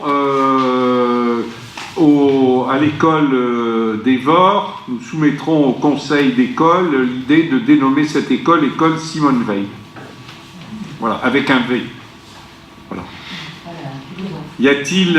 non, parce qu'il y a deux Simone Veil. Hein, voilà, mais voilà, y a-t-il des observations sur ces projets de dénomination? Pas d'observation. Qui est pour? Qui est contre? Qui s'abstient? C'est adopté à l'unanimité. Alors, délibération suivante. Le forfait communal des écoles privées avenant à la Convention du 16 avril 2015. Voilà, je rappelle que la loi du 31 décembre 59, la loi Debré, a fixé le cadre très précis des conditions dans lesquelles les communes doivent participer au financement des écoles privées quand celles-ci sont sous contrat d'association. Normalement, ce forfait est rediscuté tous les 6 ans, c'est l'objet d'une convention tous les 6 ans, mais il est prévu également, puisque nous avions déjà délibéré en 2015, il est également prévu que tous les 3 ans, il y a un avenant pour tenir compte d'éventuelles évolutions dans les concours respectifs qui sont apportés aux écoles publiques et par voie de conséquence qui doivent être apportés aux écoles privées. Donc nous avons fait ce travail d'examen, de mise à jour, qui fait apparaître que cette convention devait être légèrement revalorisée, puisque le forfait communal par élève était de 665 € tel que nous l'avions défini en 2015 par référence au compte administratif 2013, et nous vous proposons de l'augmenter de 19 € par élève par référence aux dépenses inscrites dans le compte administratif 2017. Voilà. Donc nous avons rencontré évidemment aussi, nous avons eu une rencontre avec les représentants de l'enseignement privé, bon, qui ont émis quelques regrets sur le fait que l'augmentation ne soit pas plus substantielle. Nous, ce que nous avons dit, c'est qu'il nous paraissait important que l'ajustement se fasse dans les délais prévus. Donc nous soumettrions cette décision au conseil municipal. Et ce que nous avons dit également, c'est que si jugé nécessaire, on ferait une réunion comme on l'avait fait, ils amènent leurs experts et nous présentons nos chiffres, mais je pense que très honnêtement, on est resté dans le cadre tel qu'il avait été fixé dans la convention initiale et qui est aussi le cadre de la loi. Je dois dire que chaque fois qu'on s'écarte du cadre de la loi, on est finalement... tous ceux qui, à un moment ou un autre, dans un sens ou dans un autre, ont essayé de s'en écarter, ont été obligés de revenir dans le cadre de la loi. Voilà. Alors, je vous propose donc de voter une participation de 684 € par enfant à compter du 1er janvier 2019. Y a-t-il des observations? Pas d'observation. Qui est pour?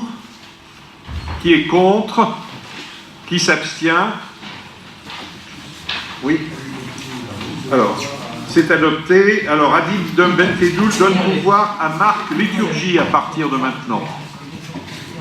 Bien, groupement de commande entre la ville de Bergerac et le CCAS pour l'assistance technique et la fourniture de denrées alimentaires. Alain Plazy. Merci, Monsieur le maire. La ville de Bergerac, actuellement, assure un service de restauration collective à destination des enfants et personnels encadrant des écoles élémentaires et maternelles, publiques ainsi que pour le CCAS. L'actuelle cuisine centrale ne permet pas de recevoir des aliments bruts. Aussi, une procédure relative à une concession de travaux pour la construction d'une nouvelle cuisine centrale est en cours. Mais jusqu'à la livraison de cette nouvelle cuisine centrale, un marché d'assistance technique et de fourniture de denrées alimentaires est nécessaire. En 2015, un marché d'assistance technique et de fourniture de denrées alimentaires avait été conclu pour la ville de Bergerac et le CCAS. Ce marché arrive à terme le 17 juillet 2019. Ainsi, dans ce cadre, la ville et le CCAS souhaitent à nouveau se grouper pour passer une procédure commune pour l'achat d'une prestation d'un service d'assistance technique et de fourniture de denrées alimentaires afin de désigner un prestataire identique et obtenir ainsi des tarifs plus compétitifs. La convention constitutive du groupe de groupement de commande prévoit que la ville de Bergerac soit le coordonnateur. Les frais de publicité liés à la passation du marché seront supportés par la ville et le CCAS proportionnellement à leurs dépenses relatives au marché d'assistance technique et de fourniture alimentaire de 2018. Le conseil municipal est donc invité à approuver cette création et à autoriser le maire à signer la convention constitutive de ce plan de commande. Y a-t-il des observations? Qui est pour? Voilà, c'est adopté à l'unanimité. Alors, protocole d'accord avec la SEM Urbalis Habitat pour la requalification de l'immeuble dit immeuble Sud-Ouest. Alain Plazy. Oui, donc là, c'est un bâtiment que tout le monde connaît à Bergerac. Donc la ville de Bergerac a acquis par acte notarié le 5 décembre 2018 l'immeuble dit Sud-Ouest situé rue Neuve d'Argenson pour réaliser des logements et aménager un passage public entre la rue Neuve d'Argenson et le parking Gainsbourg qui est juste derrière. À cet effet, la commune sollicite la SEM Urbalis pour la réalisation d'une étude de faisabilité sur la requalification de cet immeuble. Cette opération est inscrite au programme Action Cœur de Ville. Pour mener à bien cette étude, la SEM Urbalis propose de confier les missions suivantes. Un diagnostic amiante, un diagnostic de relevé topographique et un d'étude architecturale. Ces études seront confiées au prestataire par Urbalis Habitat et intégrées au bilan financier si l'opération aboutit. Dans l'hypothèse où le projet sera abandonné à la demande de la ville, celle-ci supportera la totalité du coût des études déjà réalisées, soit 13 858,52 € sur simple appel de fonds de la SEM. Ces engagements sont précisés dans le protocole d'accord transmis aux élus. Le conseil municipal est donc invité à approuver ce contenu et autoriser le maire ou son représentant à signer le protocole avec la SEM Urbalis. Bien, y a-t-il des observations? Pas d'observation. Qui est pour? Alors oui, on ne rappelle pas leurs obligations aux administrateurs d'Urbalis. Alors, qui est pour? Voilà. Les autres ont voté pour. Voilà. Alors, vente d'un bâtiment 5 Grand Rue à Madame Nadège Wolf. Christian Bordenave. Merci, Monsieur le maire. Par délibération en date du 20 septembre 2018, le conseil municipal avait décidé de vendre le bâtiment 5 Grand Rue à Catherine Wolf. Cette dernière s'est désistée peu après en renonçant à cette acquisition et, en fin de compte, c'est sa fille, Nadège Wolf, qui fait part à son tour de son souhait de l'acquérir. Cet immeuble, c'est l'ancien immeuble de l'Union familiale bergeracoise que vous devez tous connaître, 5 Grand Rue. Il est mitoyen des deux côtés, construit en pierre, présente 2 étages composés d'une seule pièce, dispose d'un comble aménageable. Nadège Wolf est artiste céramiste et projette de réaliser un lieu d'exposition au rez-de-chaussée avec son atelier. L'étage sera rénové pour créer un art-café et un atelier où seront donnés des cours de céramique. Enfin, il sera envisagé la réalisation d'un studio au dernier étage. Ce bâtiment est estimé par le domaine à 50 000 € et après négociation, Nadège Wolf en propose 40 000 en raison de travaux importants à réaliser.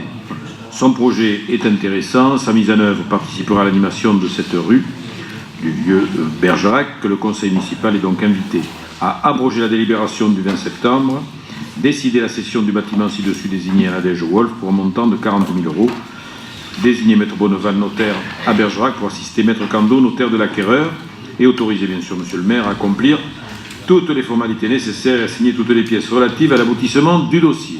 Voilà, monsieur le maire. Y a-t-il des observations? Pas d'observation. Qui est pour? Donc c'est adopté. Vente d'un tracteur Renault et d'une tonne d'eau. Marc Léturgie.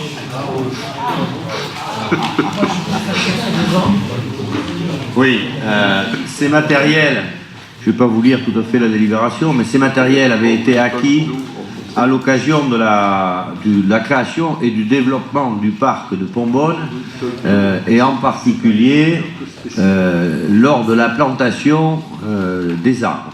Il fallait effectivement un équipement lourd et une tonne à eau importante pour pouvoir faire un arrosage efficace de manière régulière. Aujourd'hui, le parc de Pombonne a bien évolué. Ces matériels sont devenus inutiles. Ils ne peuvent pas non plus servir tels que vous les voyez, ils sont quand même de taille conséquente. Ils ne peuvent pas non plus servir à d'autres services techniques de la ville. Ils représentent une valeur tout à fait appréciable en tant que matériel d'occasion, à savoir 13 200 € pour le tracteur et 3 600 € pour la tonne d'eau, sachant que la tonne d'eau nous avait coûté quasiment 8 000 € et le tracteur 21 000. Donc, il vous est proposé effectivement de les revendre, puisqu'on a une entreprise, notamment la société Classe Acquitté domiciliée 1184 avenue de Bordeaux, qui nous fait une excellente proposition, comme vous le voyez, et qui est la mieux disante, ce qui nous permettra effectivement de se réorienter vers des matériels beaucoup plus adaptés à l'entretien actuel de Pombonne. Il est donc proposé au conseil municipal de décider la cession des matériels susvisés pour un montant total de 16 800 € et autoriser le maire à accomplir toutes les formalités nécessaires et à signer toutes pièces relatives à l'aboutissement de cette cession. Voilà. Bien. Y a-t-il des observations? Personne n'a de regret. Qui est pour? Voilà, c'est adopté. Il est vrai qu'avec les 80 km/h, on aurait pu s'en servir de véhicule, parce que maintenant, on va pouvoir circuler en tracteur, on ne va pas rouler beaucoup plus vite. Alors, route départementale numéro 709, transfert de domanialité Alain Plazy. Donc il s'agit de la route de Mussidan que vous connaissez bien. Donc le conseil départemental a été amené à l'époque à modifier ou déplacer des voiries qui ont vocation à être remises aujourd'hui à la ville de Bergerac. Les transferts ont précédemment été actés par délibération du 20 septembre 2012 avec signature du procès verbal de transfert de gestion correspondant. Aujourd'hui, il convient de délibérer pour d'autres transferts, les deux derniers tronçons, l'un d'une longueur de 1150 mètres sur le tracé de l'ancienne RD 709, entre une voie communale située sur la commune de Gimesté et la desserte privée du lieu dit Tuquet. L'autre d'une longueur de 470 mètres entre la WC numéro 11, route du Lardot, et le carrefour avec l'actuel RD 709. Alors, ce sont des choses qui sont tout à fait logiques par rapport au conseil départemental. Le conseil municipal est invité à accepter ce transfert et autoriser le maire à signer toute pièce afférente. Y a-t-il des observations? Qui est pour? Voilà, c'est adopté. Transfert de compétences, création, aménagement et entretien de pistes de défense des forêts contre l'incendie et défense extérieure contre l'incendie. François de Madaillan. Oui. Par délibération en date du 17 décembre 2018, la communauté d'agglomération bergeracoise, CAB, a décidé de prendre les compétences de création, aménagement et entretien des pistes de défense des forêts contre l'incendie, DFCI, défense extérieure contre l'incendie, DCI. La ville accepte de transférer ces deux compétences en précisant que concernant le transfert de la DCI, que, en l'absence de recettes et de dépenses inscrites au budget de la ville, la CAB ne pourra prétendre à aucune recette nouvelle provenant du budget de la ville. L'ensemble des équipements liés à cette compétence, hydrants, poteaux et bouches d'incendie, sont également compris dans le transfert. Le contrôle des hydrants et la signalétique telle que prévue par le règlement départemental de la défense extérieure contre l'incendie, RDD-ECI, seront à la charge de la CAB. Le conseil municipal est invité, selon les conditions évoquées ci-avant, à accepter le transfert de la compétence création, aménagement et entretien des pistes de défense des forêts contre l'incendie, DFCI, accepter le transfert des compétences défense extérieure contre l'incendie, DECI, autoriser monsieur le maire à accomplir toutes les formalités nécessaires et signer toutes les pièces relatives à l'aboutissement du dossier. Voilà. Oui, monsieur Zappera. Oui, et à titre personnel, du coup, je vais tenir la même position qu'à la CAB. Je ne vous parlerai pas de ce dossier parce que j'y connais fiche rien. C'est mes camarades des communes qui ont du DFCI, qui en ont bien parlé à la CAB, et ils exprimaient leur souhait de rester dans leur syndicat de l'époque, etc. Du coup, moi je pose juste une question pour la ville de Bergerac. Combien de linéaires on a en DFCI? Nous, on n'a aucun linéaire. Alors, donc on va prendre une décision pour les autres. Non, c'est pour la DECI qu'on prend position. Mais de toute façon, on est obligé de l'entériner et d'y participer. C'est des délibérations qui sont soumises dans tous les conseils municipaux. Alors, c'est vrai qu'on n'est pas concerné aujourd'hui pour la DFCI. Rien ne dit cependant qu'un jour, sur le Coteau Nord, où il y a quand même pas mal de forêts, on ne sera pas amené à prévoir, à instaurer une piste, à créer une piste de DFCI. Il n'y en a pas pour l'instant, mais il se pourrait qu'un jour, il soit nécessaire d'en créer une. Voilà. Alors sur la DECI, par contre, on est très directement concerné. Madame Blanc. Oui, deux choses différentes. Les DFCI, ce sont des chemins intercommunaux, d'accord, traversant des massifs forestiers. On n'est pas concerné directement, mais il y a très peu de temps, au conseil d'administration du SDIS, il a été évoqué le fait que les communautés d'agglomération pour le Grand Périgueux, mais aussi pour la CAB, seraient peut-être tenues pour certaines parties de leur territoire d'en faire. Ça a été évoqué surtout pour Périgueux, beaucoup moins pour Bergerac, parce que le massif forestier est moins près de la ville. Mais pour Périgueux, oui, il y a des parties de zones forestières qui sont extrêmement près et ils n'ont pas de défense contre l'incendie à titre de chemin pour pouvoir pénétrer dans le massif forestier. Donc ça pourrait nous arriver. Non, mais c'est exactement ce que je viens de dire, c'est que la plupart de ces pistes, elles ont été créées après les grands incendies d'après-guerre, après le grand incendie de 1947. Si vous passez au Barque en Gironde, vous voyez qu'il y a une stèle qui rappelle que 80 ou 90 personnes ont été encerclées en luttant contre le feu et sont mortes en luttant contre le feu à cet endroit-là. Et à la suite d'un certain nombre d'autres grands feux de cette époque-là qui avaient vraiment marqué profondément les esprits, c'est à cette époque-là qu'on a systématisé les pistes de DFCI. Mais c'est vrai que depuis 1947, en Dordogne, je ne suis pas sûr qu'on en ait créé beaucoup. C'était à un tel point que sur certains secteurs, les pistes avaient été créées par convention entre les communes et les propriétaires, et que les héritiers des propriétaires qui avaient conventionné à l'origine ne voulaient essayer de récupérer les parts de DFCI qui étaient sur leur terrain. Donc voilà, je crois qu'il est vraiment nécessaire aujourd'hui, parce qu'on se rend compte qu'avec le changement climatique, les risques d'incendie de forêt redeviennent une réalité très forte, que beaucoup de forêts ne sont pas suffisamment entretenues, notamment aux abords des villes.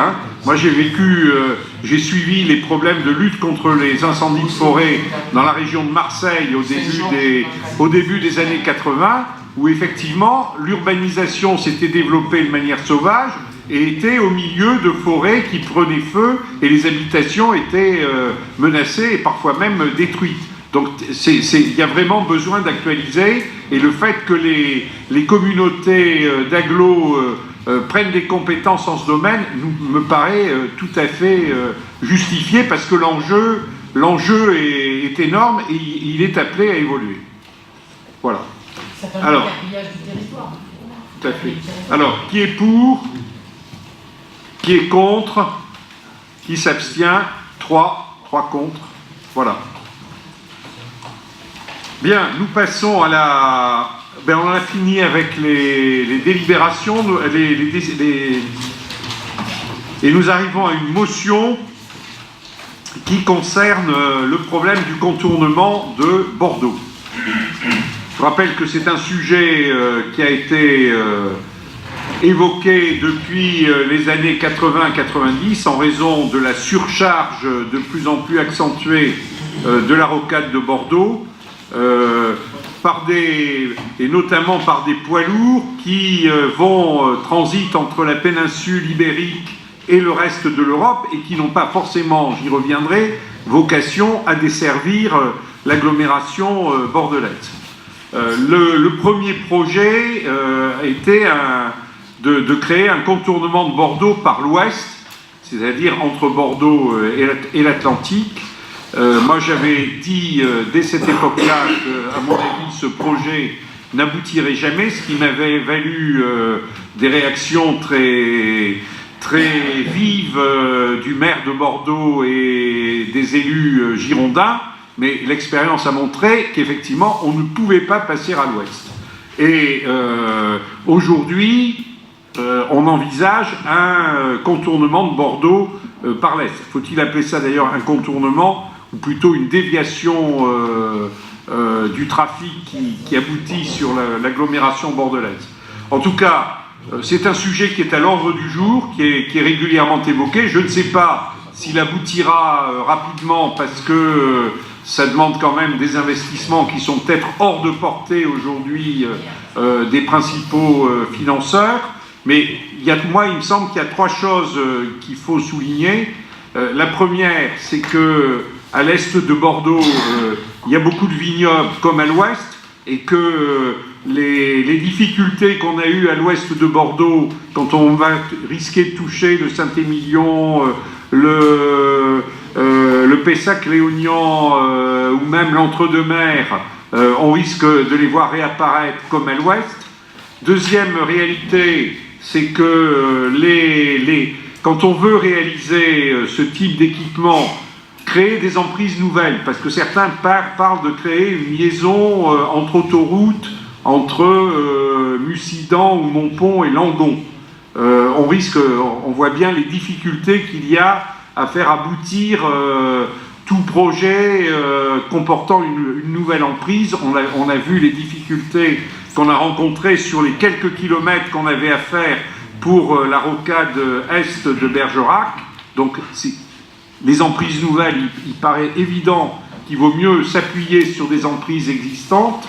Et enfin, troisième élément que j'évoquais tout à l'heure, compte tenu de la nature du trafic, qui est du trafic de transit qui concerne l'ensemble de l'Europe, il n'y a pas de raison que de vouloir à tout prix faire passer ce contournement ou cette déviation aux abords immédiats de l'agglomération bordelaise.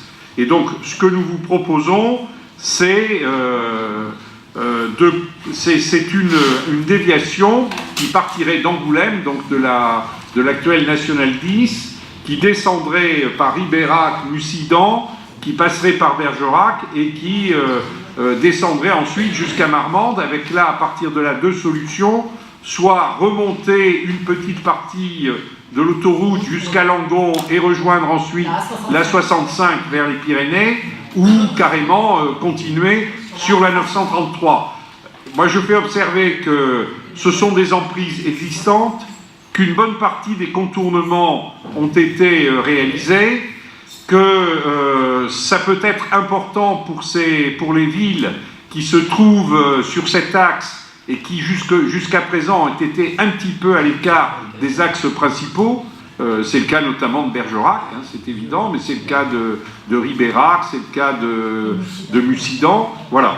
Donc ce que nous vous proposons, c'est de nous positionner et de proposer que ce contournement puisse se faire sur cet axe-là. Voilà, j'ai eu l'occasion d'en parler lors de la visite de la ministre des Transports. J'ai eu l'occasion d'évoquer cela avec le préfet de région et avec le président du conseil régional, qui ne paraissait pas a priori opposé à une telle solution. Et l'idée en particulier d'utiliser les emprises existantes leur paraissait assez judicieux.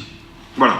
Donc ce que nous vous proposons, c'est une motion qui nous positionne sur ce projet, en soulignant bien que ça ne met pas en cause une autre demande que nous avons toujours faite, c'est la remise en état, le projet d'Euro 21, et en particulier la mise à 2 fois 2 voies de Périgueux-Bergerac, parce que c'est vrai que ça serait quand même une amélioration considérable. Il y a des efforts, on nous dit qu'il faut rapprocher Périgueux et Bergerac, et je pense qu'il ne faut pas que ce soit uniquement dans les esprits, il faut que ce soit aussi un rapprochement physique. Et enfin, ce que nous proposons, c'est d'envisager des sites multimodaux qui se trouveraient le long de ce contournement, alors avec en même temps un recours plus grand à la conteneurisation pour développer le recours au port. Alors j'ai évoqué le port de Bordeaux, on me dit que le port qui serait peut-être mieux approprié, c'est le port de La Rochelle, parce que ses capacités de développement sont peut-être plus grandes, mais je pense qu'il ne faut pas non plus abandonner l'idée de faire passer une partie du trafic par la voie maritime. C'était le fameux projet des autoroutes de la mer dont on ne parle plus beaucoup aujourd'hui. Voilà. Monsieur Zappera. Oui, moi je pense qu'on peut être que pour, surtout que vous voulez le faire, ouais. Vous êtes sur des emprises existantes, etc. Donc il y a moins d'argent qui seront dépensés, l'argent public, etc. Moi, il y a une chose qui ne me pose pas problème, mais dont on ne parle pas, c'est l'enjeu environnemental, c'est-à-dire on va continuer à mettre tout sur la route. Alors vous avez parlé tout à l'heure de l'autoroute de la mer, moi je vais parler de l'autoroute du fer. On a des camions, la rocade bordelaise, vous la prenez un peu tous, quand on est bloqué dans les bouchons, c'est quoi? C'est les camions. Mais ces camions, ils viennent d'où? Ils viennent d'Espagne. Vous l'avez dit tout à l'heure, ça vient d'Espagne, ça traverse l'Europe. Pourquoi on ne les fout pas tous à Hendaye, d'accord? Et on les fait remonter, et on les fait traverser dans Bordeaux, du coup. Traversons Bordeaux, mais par le rail, l'autoroute du rail. Ça, c'était ma première élément. Et le deuxième élément, c'est une bataille que les communistes de la métropole, qui s'appelait la Cube avant, etc., ont menée pendant 25 ans et que Juppé commence à se réapproprier. C'est le RER bordelais. C'est comment aussi ceux qui travaillent autour de la rocade, on leur permet de ne plus passer par la voiture, de ne plus utiliser la voiture, mais de prendre le rail. Voilà, parce qu'il y a une ceinture qui est possible de réaliser. Donc c'est comment aussi, alors vous utilisez le mode multimodal, mais c'est comment on peut avoir aussi quelque chose qui peut réduire notre empreinte écologique. Moi je pars du constat que nous sommes la dernière génération à avoir vécu peut-être un peu mieux. C'est-à-dire qu'ils vont arriver, ils vont moins vivre bien socialement et moins vivre bien écologiquement. C'est comment on peut créer les conditions en disant, les camions, il y a tant sur un quota qui peut aller sur la route, et un autre quota, non, c'est plus acceptable. Et pour l'écologie, pour l'accidentologie, etc., l'accidentologie, et donc on leur fait prendre l'autoroute du fer. Monsieur, moi j'entends bien ce que vous dites et je partage ce que vous dites. C'est pour ça que j'évoque d'ailleurs les autoroutes de la mer qui seraient peut-être moins polluantes, même si les navires sont polluants, mais ça serait peut-être quand même un peu moins polluant que les poids lourds.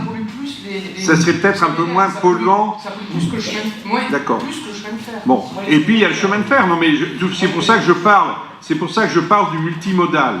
Mais je dis aussi qu'il faudra bien un axe de circulation. Je parle des poids lourds. Il y a aussi d'autres utilisateurs qui peuvent passer. Je crois que l'un n'empêche pas l'autre. Je veux dire qu'on essaie d'aller vers des solutions plus environnementales, plus respectueuses de l'environnement, et notamment par le rail, et je le dis aussi peut-être par la mer, mais je dirais en l'état actuel des choses, je pense que cette proposition à horizon de 5-10 ans, elle peut avoir un intérêt, et en tout cas, il serait quand même regrettable que nous, qui avons toujours été à l'écart des grands axes, nous n'essayons pas de nous positionner, parce que c'est quand même aussi l'intérêt du territoire. Je suis d'accord, il y a un intérêt supérieur qui est effectivement d'aller vers des modes... Et puis si on développe un peu d'autres modes de propulsion que les carburants fossiles, si on nous parle beaucoup de véhicules à l'hydrogène, par exemple, pourquoi pas à ce moment-là, le risque, la pollution sera quand même sensiblement atténuée. On va quand même aussi, sans doute, vers des modes de propulsion qui sont moins polluants que par le passé. Donc je crois qu'on a intérêt à se positionner dans ce débat parce que ce débat, il est ouvert, et je sais qu'il y a le SRADET qui est en discussion, le futur schéma d'aménagement du territoire de la région. Je crois qu'on a intérêt à se positionner. Oui, Monsieur Rousseau. Oui, merci. Alors, mon inquiétude, c'est que je ne voudrais pas que cela vienne un petit peu complexifier les propositions qui sont faites actuellement concernant cette forme de désenclavement. Puisque, comme vous le savez, on a déjà une proposition qui est faite par une association concernant ce fameux contournement de Bordeaux par Mussidan-Langon, avec le lien avec l'autoroute, qui est une chose qui est soutenue par certains, par une association. Et puis, depuis très longtemps, on a la 2 fois 2 voies, donc ce que l'on appelle l'Euro 21.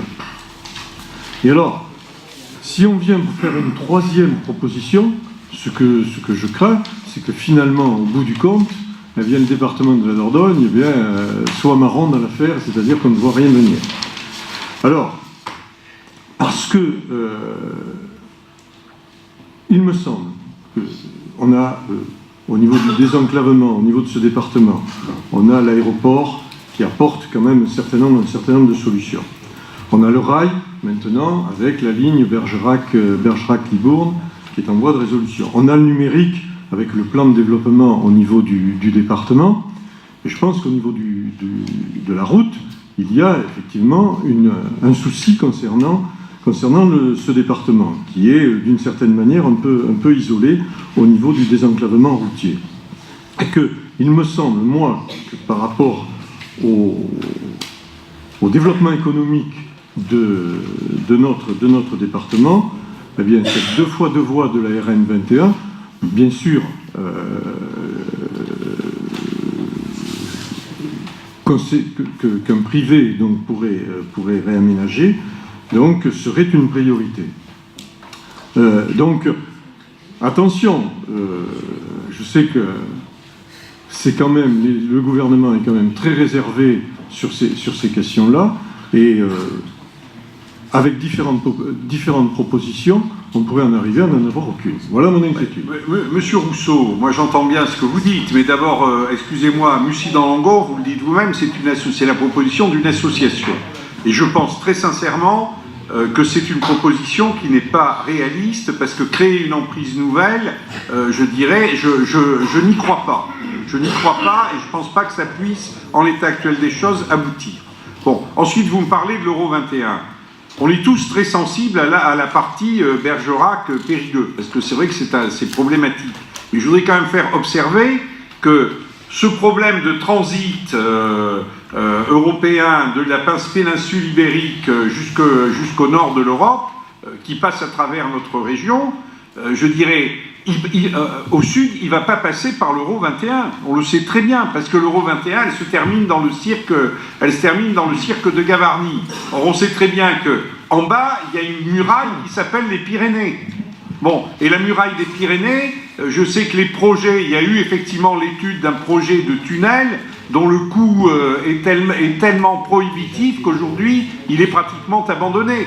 Donc je veux dire, il faut essayer, dans le contexte effectivement de finances, de moyens financiers limités qu'on a aujourd'hui, d'essayer de s'appuyer sur l'existant. Or l'existant, on a la chance, entre Angoulême et Marmande, d'avoir une voie qui ne pose pas de problème du point de vue des vignobles, une voie qui est en train de se dégager petit à petit parce que les contournements sont réalisés successivement, et je dirais, nous sommes bergeracois, et je dirais que l'intérêt de Bergerac et des Bergeracois, puisque ce problème du contournement de Bordeaux est posé, c'est de faire en sorte qu'on se trouve dessus.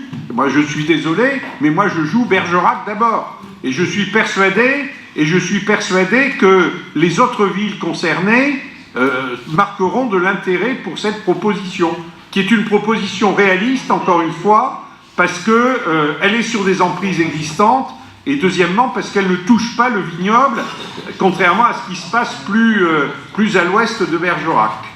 Monsieur Garrigue. J'entends bien ce que vous dites. Mais aujourd'hui, mettre 2 projets alternatifs en concurrence, par rapport à l'euro 21, on connaît la réponse de l'État d'avance. Ils vont dire, l'État va vous dire, mettez-vous d'accord et après on verra. Alors qu'aujourd'hui, l'euro 21 est financé par des fonds privés. Ce sont des fonds privés. Et sur ces deux projets alternatifs, qui ira financer? Je ne suis pas du tout convaincu que ce soit l'État et les collectivités. Je pense qu'au moins en ce qui concerne Bergerac-Périgueux, je dirais c'est un projet c'est pour ça que je dis que c'est pas en concurrence. Je pense que Bergerac-Périgueux garde tout son intérêt et garde toute son importance. Et sans doute aussi Périgueux-Limoges d'ailleurs. Donc il n'y a pas concurrence entre les deux projets. Parce que là, excusez-moi, le projet, le contournement de Bordeaux, on est sur des voies publiques et ce seront des financeurs publics. Alors vous nous dites sur la 21, c'est des financeurs privés, donc il n'y a pas concurrence. Non, je parlais des deux projets. Je parlais de la déviation du Mussidan-Langon. Non, mais ça, je ne crois absolument pas au Mussidan-Langon. Mussidan-Langon et la liaison avec Langon. Ce sont ces deux projets-là dont je parlais. Oui, mais Mussidan-Langon, excusez-moi, c'est sur le papier, c'est peut-être séduisant, mais Mussidan-Langon, vous passez à travers l'entre-deux-mers, vous êtes obligé de créer une emprise entièrement nouvelle. Je veux dire, et qu'est-ce qui se passe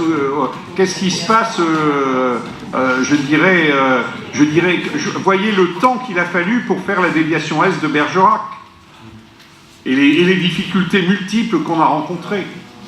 Oui. Monsieur Ruet. Moi, il me semble effectivement, on a beaucoup parlé du projet Euro 21. C'est pas un projet concurrent, et je pense que dans la délibération, dans la motion, si on peut rappeler notre attachement préalable à ce projet-là, à la réserve près tout de même qu'un projet en concession sur fonds privés, on sait ce que ça veut dire. Ça veut dire des stations de péage, et ça veut dire que ceux qui n'auront pas les moyens, et bien grosso modo, on va faire un déport de trafic vers la route de verre, avec tout ce que cela posera comme souci. Donc bien réaffirmer qu'on a une priorité d'aménagement du territoire, c'est vrai, sur cette nationale 21 qui est la colonne vertébrale de notre département, avec la réserve que le contournement de Périgueux n'est toujours pas réalisé. Donc là, il y a quand même aussi un enjeu, mais entre Bergerac et Périgueux, c'est évident que si on veut avoir un axe de développement cohérent, il y a un aménagement à faire.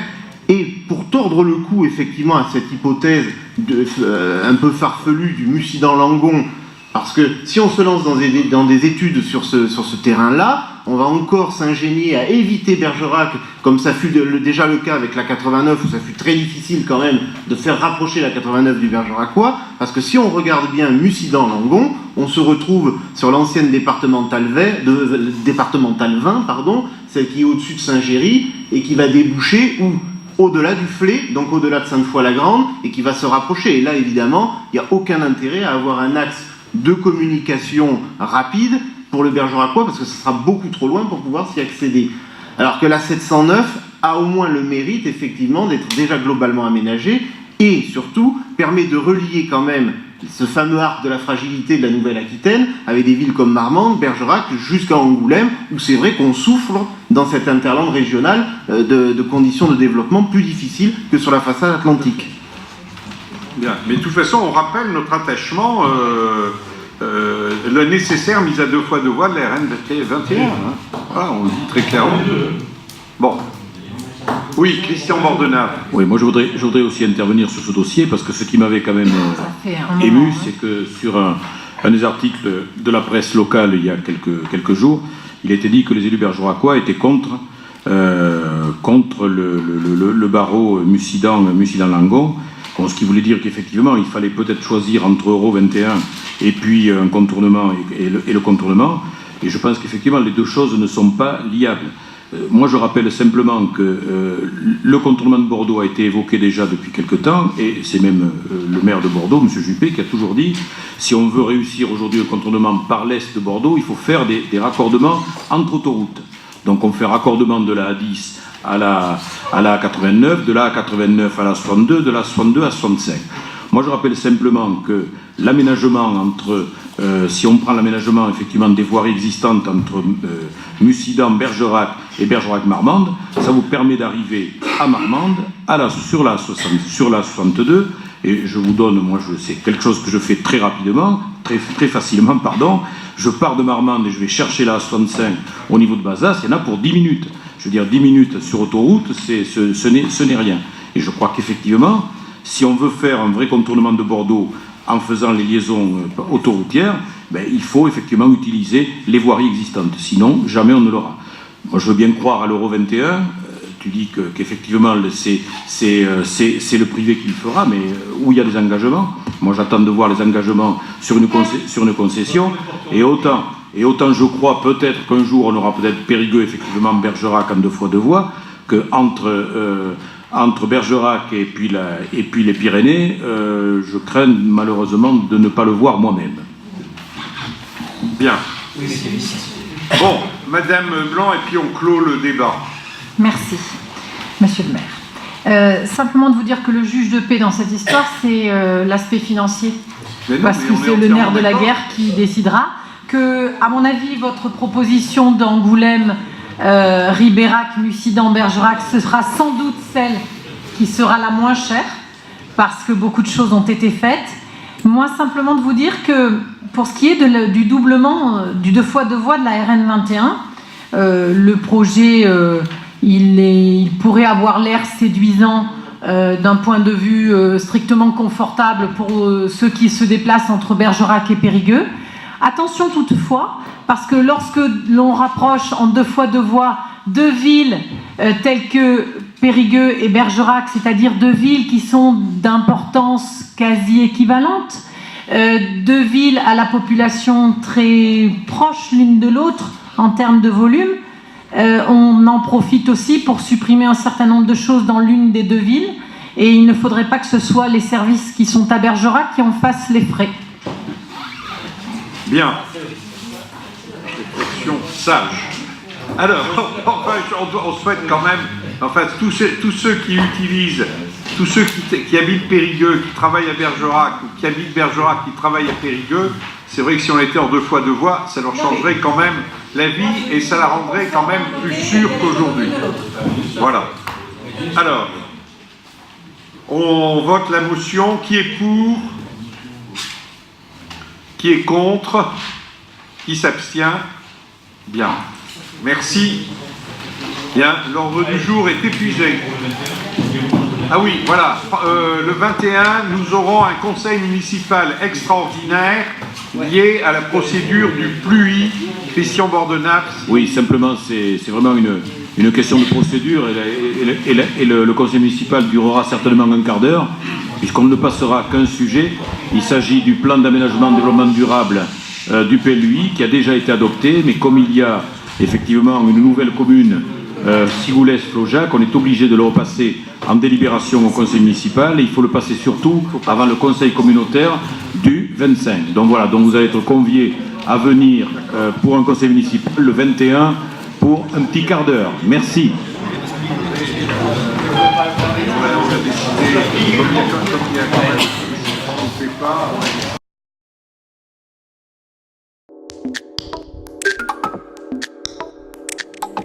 Elle s'est installée, elle s'est imposée même au cœur de chaque foyer. Elle fait maintenant partie de votre vie quotidienne, cette amie.